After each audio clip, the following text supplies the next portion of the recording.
अक्सर हम जब रसगुल्ला लाते हैं तो उसकी चाशनी बच जाती है। तो समझ में नहीं आता है कि क्या करें। तो चलिए आज हम बनाते हैं बचे हुए रसगुल्ले की चाशनी और घर में ही पड़े सामानों से मिठाई, जो कि बहुत ही बढ़िया बनकर तैयार होगी। तो इसके लिए 1 कप भरकर हमने रसगुल्ले की चाशनी ले ली है और आधा कप हमने सूजी ली है। और यहीं पर हमने 4 बड़े चम्मच के बराबर ये मिल्क पाउडर लिया है और 2 चम्मच के बराबर ये हमने बेसन लिया है। देसी घी इसमें कम से कम 8-10 बड़े चम्मच लग जाएंगे। तो यहाँ पर अभी हमने 4 चम्मच देसी घी लिया है और ये फ्रेश मलाई ली है, ये भी 4 चम्मच के बराबर है। ये मलाई हमारी मिठाई को एक बहुत ही बढ़िया टेक्सचर देगा।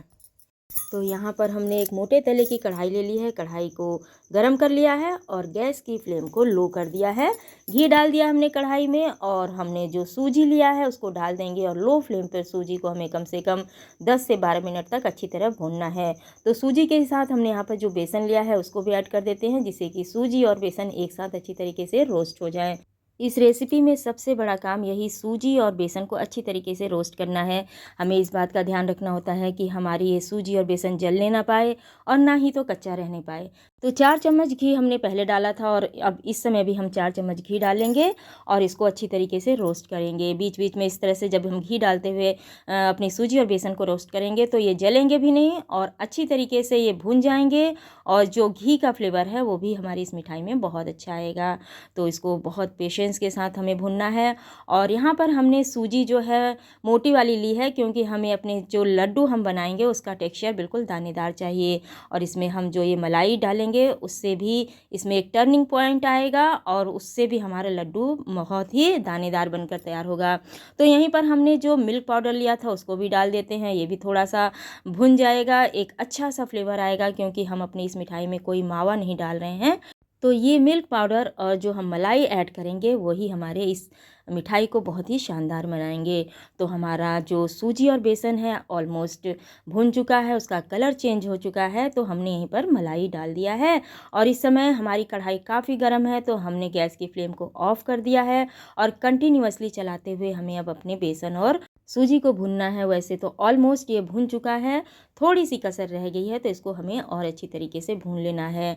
और वैसे तो गैस की फ्लेम को हमने ऑफ़ कर दिया है, पर कढ़ाई काफ़ी गर्म है, भारी तले की है, तो ये काफ़ी देर तक गर्म रहेगी। और अगर हम अपनी बेसन और सूजी को छोड़ देंगे तो ये जल जाएगा। तो इसलिए अभी इस समय हमें इसको कंटिन्यूअसली चलाते रहना है, जिससे कि ये चारों तरफ से बराबर रोस्ट हो। तो यहीं पर हमने जो ये शुगर सिरप लिया है, जो हमारी बची हुई चाशनी है, उसको पहले थोड़ा थोड़ा सा मिलाते हुए, थोड़ा थोड़ा सा डालते हुए अच्छी तरीके से मिलाएंगे। और मिलाते हुए हमें इस बात का ध्यान रखना है कि बराबर हम इसको चलाते रहें। अब हमने गैस की फ्लेम को ऑन कर दिया है और फ्लेम को बिल्कुल लो पर रखा है।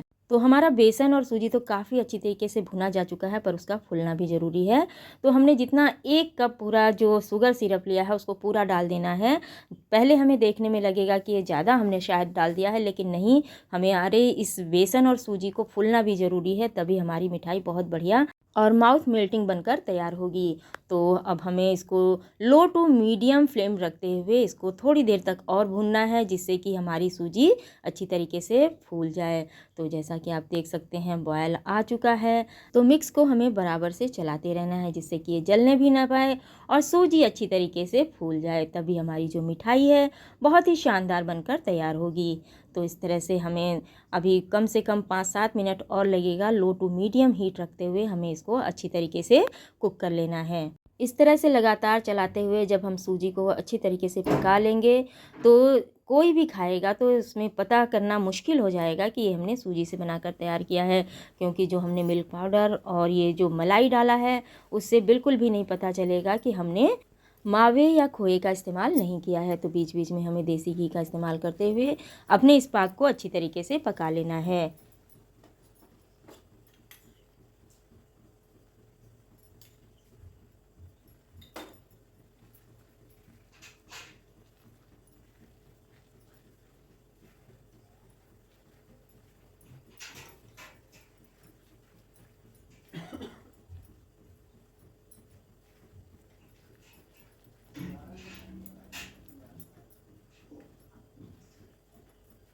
तो मिक्स हमारा लगभग कुक हो चुका है और इस समय हमें बहुत ज़्यादा ध्यान देना है। गैस की फ्लेम को ऑफ कर देंगे और कंटिन्यूअसली इसको चलाएंगे और तुरंत ही हमें इसको दूसरे बर्तन में पलट देना है, नहीं तो ये बिल्कुल ड्राई हो जाएगा और ड्राई हो जाएगा तो लड्डू बनाना थोड़ा मुश्किल हो जाएगा। वैसे तो हमने घी काफ़ी अच्छी क्वांटिटी में डाला है तो हम इसको बना लेंगे, फिर भी थोड़ा सा अवेयर रहना चाहिए। तो बस जैसे ही हल्का सा ठंडा हो जाए यानी कि हमारे छूने लायक हो जाए, इसके छोटे बड़े या मीडियम साइज़ के जैसे भी हमें पसंद हो उसके लड्डू बना लेना है।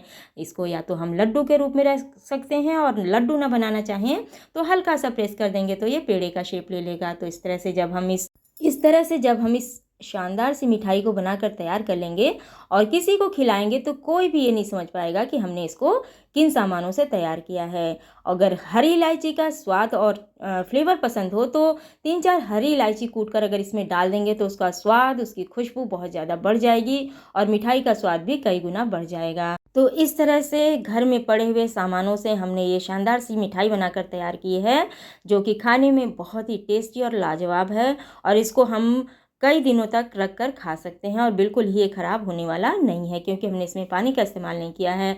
हमने इसमें शुगर सिरप का इस्तेमाल किया है, जो कि काफ़ी अच्छी तरीके से हमने पका लिया है।